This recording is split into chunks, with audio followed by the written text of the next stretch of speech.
किसी आदमी ने हमको पूछा रामचरित्र क्यों होता है, या हनुमान चरित्र क्यों होता है, सीता चरित्र क्यों होता है, कृष्ण चरित्र क्यों होता है? क्या ये बनाई हुई कहानियां हैं या चरित्र लिखने के पीछे कोई कारण है? और रामचरितमानस क्यों लिखा? जब रामायण ऑलरेडी थी तो दूसरी पुस्तक लिखने की क्या जरूरत है? तुमने कहा कि रामचरित्र क्यों है, तुमने कहा कि सीता चरित्र और हनुमान चरित्र क्यों है। माई बाप आकाश जी, नाम आकाश है, काम पाताल वाला कर रहे हैं। जो क्वेश्चन तुमने किया वो पाताल का क्वेश्चन, नाम तुमने आकाश रख रखा है। चरित्र का मतलब जिसका जीवन बहुत सधा हुआ है, माने इसलिए चरित्र की आवश्यकता है।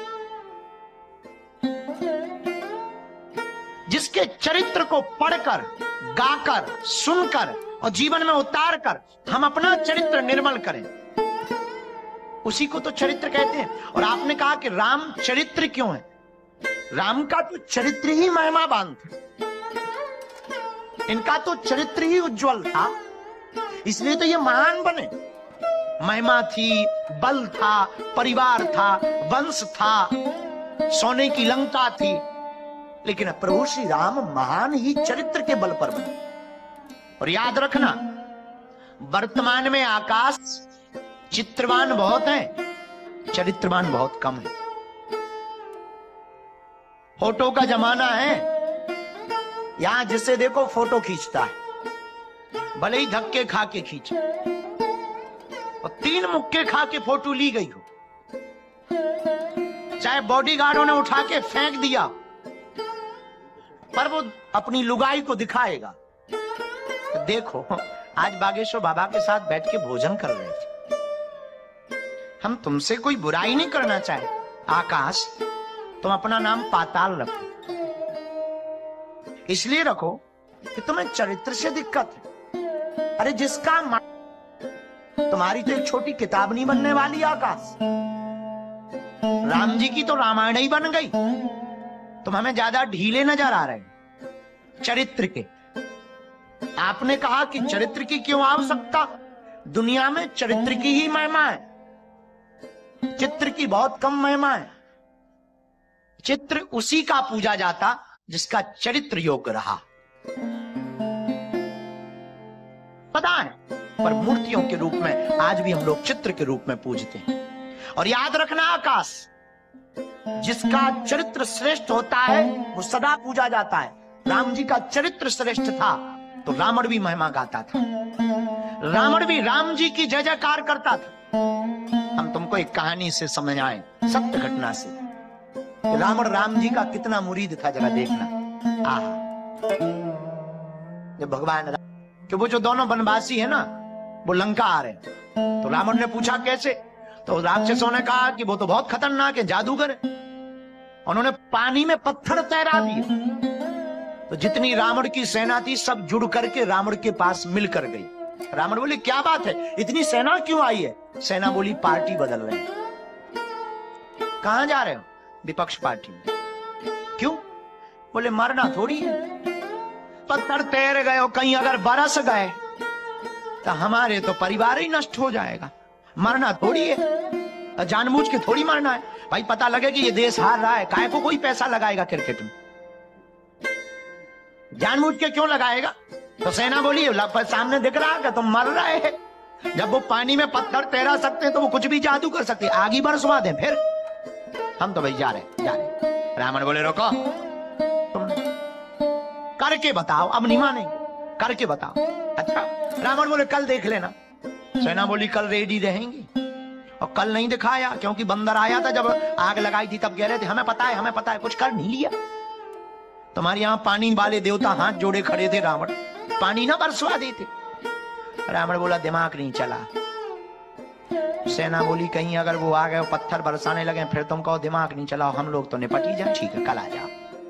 पूरी रात रावण सोया नहीं बेचारा। दूसरा दिन हुआ, पूरी सेना आई, रावण से बोली चलो। रावण बोला कहां? बोले समुद्र किनारे चलो, दिखाओ पत्थर तैरा। रावण बोला चलो। रावण गए पूरी सेना। अच्छा, तमाशा देखने के दिन और ज्यादा आते हैं लोग। आज जैसे कथा होनी थी दरबार है, इतने लोग आ गए। अभी कह देते कि एक बहुत बड़ा फाइटिंग है गुरुजी का। दूसरों की लड़ाई है, लड़ाई देखना चाहते पर अपनी नहीं, पड़ोस दूसरों की देखना चाहते। हाँ हाँ, पड़ोसी पड़ोसन की लड़ाई हो तो कान खोल खोल के सुनते हैं। हाँ हाँ, चलने दो। और कोई बात कर, रुक जाओ। तो जितनी सेना घर पे रहती थी वो भी आ गई। साफ समुद्र के किनारे रावण बैठ गया, पूरी सेना बैठ गई। रावण बोले लाओ पत्थर। राक्षस तो राक्षस, उन्होंने सोचे कि राक्षस तो राक्षस बड़े बड़े पत्थर लेके आ गए, सिलाएं। रावण ने मन में सोचा छोटे मोटे तो ट्रेक करके तैर ही जाते, ये तो आधा पहाड़ ही उठा लेगा। आने दो। रावण को जितने मंत्र आते थे बोले, सेना बोली मंत्र हो गए हो तो तैरा। रावण बोले चिंता मत करो। रावण ने एक पत्थर लिया और जैसे ही पानी में छोड़ा सोई डूब। हमें इस पार्टी में वोट नहीं देना, हरवाओ इलेक्शन हरवाओ। जाने लगी सेना। रावण बोले रुको। रावण ने 10 सिर पानी में डाले। कथा कहती है, सत्य घटना, जोशी भाई जी हमको बहुत प्यार से सुनाते हैं। उन्होंने नीचे सिर डाला रावण ने तो कुछ बुदबुदाया। आश्चर्य की बात, वो पानी में पत्थर तैर गया। लोग चौंक गए, ताली बजाने लगे।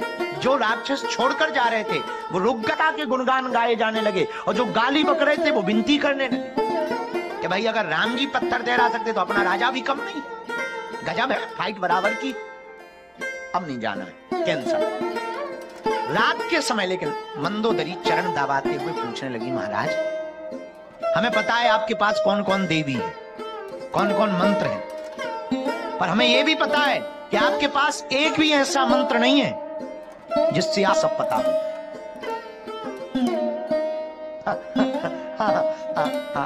उसे पता होता है कि तुम कितने बड़े नेता हो या तुम कितने बड़े गुंडा हो। अच्छा पंडित जी, अरे बेटे कितने भी विद्वान बाहर बने रहा है, स्वस्ति ना इंद्रो वृद्धस्रवाः। घर आके पत्नी बोले हाँ बात इतना ही है। वो जानती है कि इन्हें जो है सहस्त्र शीर्षा के अलावा कुछ आते ही नहीं है, सब जानती है। ये बाहर कितने ही बताएं कि हमारी इनसे बनती उनसे बनती, ये वो। पत्नी को पता है कि कमरे में फोन लगाने के बाद फोन नहीं उठाया जाता है, हाँ? तो सब जानते हैं। रावण की पत्नी मंदोदरी चरण दबाते हुए रात को बोली रावण से कि एक बात बोले, हाँ हमें पता है आपके पास कौन सी देवी, कौन सी विद्या, कौन सा मंत्र है, पर ऐसा कोई भी मंत्र नहीं कि तुम पानी में पत्थर तैरा सको। और आप लोग सुनकर के चौंकेंगे, न्यूजीलैंड के लोगों जरा देखना।